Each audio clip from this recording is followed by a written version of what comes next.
근본적으로 외로움을 바탕으로 하고 있는 종특에 가까운 특성입니다. 밤 9시에서 잘 때까지 애정결핍자가 미치는 시간이에요. 안녕하세요 여러분, 옆집 동생입니다. 여러분, 오늘 제가 준비한 주제는요, 애정결핍으로 평범하게 다른 사람들과 현실적으로 어떻게 어울려야 되는가, 애정결핍 뭐 그냥 극복하면 되는 거 아니냐 라고 말씀하시는 분들은 약간 애정결핍에 대한 이해도가 좀 부족하신 분인 것 같아요. 저도 근 20년 가까이 앓고 있는데 아직도 이걸 없애는 방법은 나도 모르겠어요. 그렇다고 인생이 불행하냐? 그건 아니에요. 애정결핍을 없앨 수 없다면 적응하고 이용을 해야 된다고 저는 생각해요. 애정결핍은 근본적으로 외로움을 바탕으로 하고 있는 종특에 가까운 특성입니다. 그냥 외로움이 아니라 관심받고 싶다는 그 일념 하나로 뭉친 이 거대한 자아예요. 애정결핍을 특성으로 가지고 있으신 분들은 대부분이 어릴 때 어떤 이유로 사랑을 좀 덜 받았어요. 밑빠진 독이 된 거죠, 쉽게 말하면. 애정결핍의 치료제는 사랑인데 어릴 때부터 쌓여있다면 불치병이에요. 좀 진통제지 않을까? 결국 그거 없어지면 다시 재발하잖아. 아무튼 이 애정결핍이라는 건 말이죠, 아무리 사랑을 줘도 그걸 좀 세게 하는, 흘려보내는 특성이 있어요. 그래서 옆에 있는 사람이 아무리 관심과 사랑을 줘도 이게 도무지 채워지질 않아요. 그리고 옆에 사람은 다 떠나지. 그럼 또 외로워. 그럼 또 관심이 고파서 다른 사람에게 또 열심히 또 구애를 합니다. 또 순진한 분들이 걸려들어서 자기한테 관심 있는 줄 알고 사랑인 줄 알고 또 애정결핍인 사람들한테 낚이죠. 그리고 이 실체가 애정결핍임을 알고 또 지쳐서 또 헤어지고, 이게 무한 반복되는 거예요. 메비우스 띠처럼 애정결핍인 사람은 반복을 참을 수가 없어. 숨쉬는 거와 비견할 만한 종특이기 때문에 고치는 게 가능한가? 애정결핍이 있으면 일단 주변 사람이 피곤해져요. 그런데 주변 사람 힘들게 하는 거는 그래 뭐 그렇다 쳐요. 이건 좀 도덕적인 문제니까 일단 뒤로 한다 해도 애정결핍 본인의 인생에 이렇게 하면 득이 되는 게 없다는 거죠. 사람에 대한 불신만 커져 괜히. 애정결핍자 입장에서 제가 말씀을 드리는 겁니다. 근데 막 관심과 사랑을 받고 싶어. 외로움 때문에 하려던 일도 못해요. 사랑받고 싶은 사람한테 구애해도 상대방이 애정결핍이네 하고 딱 자각하는 순간 까이는 경우가 많습니다. 나는 또 자존감이 떨어져. 인생이 점점 나락으로 갈 수 있다는 거죠. 그래서 우리 같은 애정결핍자는 좀 더 다른 방법이 필요하다고 생각해요. 우리 같은 애정결핍자는 이 관심을 포기할 수 없어요. 참아라는 게 아닙니다. 관심과 사랑을 끌어와야 할 거 아니야. 어그로 이걸 끌려면 사람이 일단 매력이 있어야 돼요. 첫 번째 외모, 두 번째 경험, 세 번째 여유. 물론 외모가 잘생기고 예쁘다고 애정결핍이 없는 건 아닙니다만 어느 정도 이거는 기본 소양이라고 보시면 돼요. 태어난 얼굴이 다 달라서 물론 불공평하긴 합니다만 내가 어떻게 태어났든 관리하면 사람이 멀끔해져. 내가 어떤 얼굴을 가졌던 간에. 운동, 스타일링 이거 배우셔야 합니다. 이것부터가 시작입니다. 아니 뭐 사람같이 보여야 관심이나 뭐 사랑을 받을 거 아니야.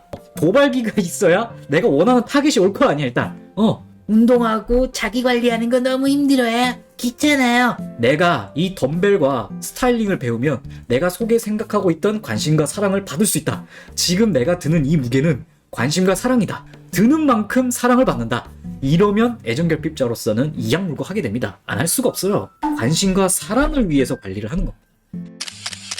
두 번째 필요한 게 바로 경험이에요. 아마 이 과정이 좀 힘들 겁니다. 애정결핍이 보통 일반인이랑 만나면 이해가 되지 않는 부분이 상당히 많아요. 얘는 왜 이거 할 때 연락을 안 하지? 나랑 사귀면 연락을 수시로 해줘야 되는 거 아니냐? 세상에 연락을 필요할 때만 하는 사람도 있다는 걸 애정결핍자는 막 이해가 안 돼. 그런데요, 세상에는 연락을 필요할 때만 하는 사람이 있다는 것도 몸으로 체득을 하셔야 됩니다. 정말 깨달아야 할 게 많아요.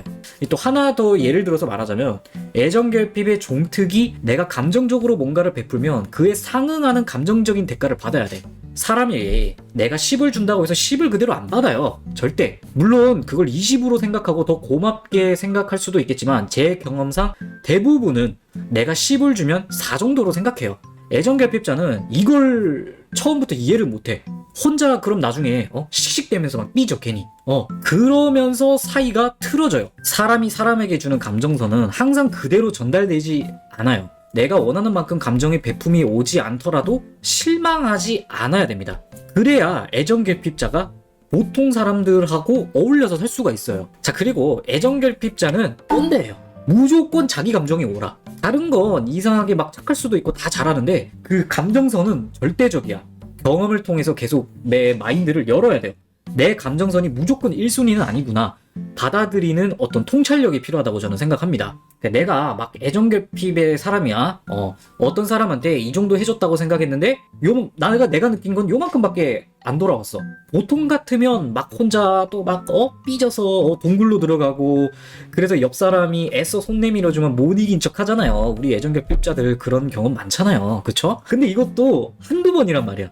그러니까 경험을 통해서 내가 아무리 마음속에 타격을 받아도 왜 저 사람이 저렇게 행동했을까? 내가 왜 원하는 만큼 받지 못했을까? 어쩌면 이 사람은 자기 나름의 상황에서는 최선을 다한 건 아닐까? 여기까지 생각이 닿을 수 있어야 돼요.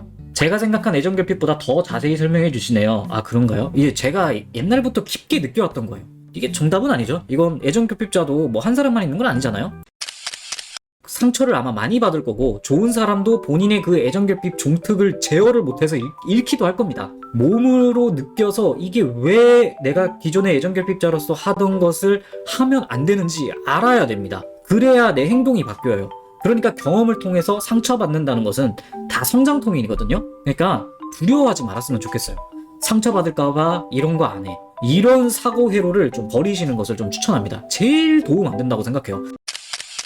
이게 곧 경험을 통해서 여유가 만들어져요. 애정결핍자로서 하나하나 느껴가면서 인생에 대한 그 경험치를 쌓으면 여유가 생겨요. 이 여유가 애정결핍으로서 살아가는데 되게 많은 도움을 줍니다.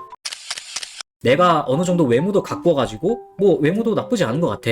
근데 승에 차는 사람이 없어서 막 외로워 미칠 것 같아. 내 짝이 없어서. 아무나 이렇게 만나려고 하니까 만나봤자 별로 의미가 없고 다 어딘가 내 갈증을 채워줄 수 없어서 인생이 너무 외롭고 힘들어. 이럴 때는요, 하루 일과를 엄청 바쁘게 만들면 돼요. 보통 이제 밤 9시에서 잘 때까지 애정결핍자가 미치는 시간이에요. 뭐 보통 사람도 좀 이때 많이 외로움을 타는데 애정결핍자는 이 시간에 미칩니다, 진짜. 이 시간을 넘기는 법은 크게 두 가지 방법이 있는데요. 빠질 만한 취미 생활을 찾는 거. 이건 좀 근데 좀 흔한 방법이긴 해요. 그리고 두 번째는 전화할 사람을 좀 많이 만들어 놓으세요. 이 애정결핍자들의 종특 중 하나가 이성관계가 안 될 것 같으면 연락을 안 해요. 기본적으로 사람과 사람의 커넥션이 다 이성관계로 쏠려있는 경우가 많습니다. 그 외로운 느낌이 드는 시점이 이성이 고픈 건 맞는데 막상 동성친구나 아니면 남사친, 여사친이랑 편하게 이야기를 하잖아요? 그럼 이 감정이 사라져요. 그날 밤은 어떻게 잘 넘어가요. 이거를 하루하루 반복하시면 돼요. 물론 이 한 사람한테만 너무 그렇게 전화하면 이 친구가 또 귀찮을 수 있으니까 좀 한 두세 명 만들어 놓으면 좋지. 이성관계에서 막 외로워서 막 이 남자 저 남자 이 여자 저 여자 오징어 다리처럼 막 찝쩍대지 말고요. 전화 친구를 오다리로 만들어 놓으세요. 얼마나 합법적이고 좋습니까? 이 영상을 만든 이유는 정말 애정결핍에 대한 영상이 정말 많은데 다 좋은 말이 너무 많더라고요. 다 맞는 말인데 뭔가 구체적인 방법을 나열해 놓은 영상을 저는 아직 못 찾았거든요. 나름 저도 애정결핍을 종특으로 가지고 있는 사람이라서 난 어떻게 이걸 가지고 무난하게 지금까지 살고 있나 경험담을 좀 나누려고 이런 취지에서 한번 만들어 본 영상입니다.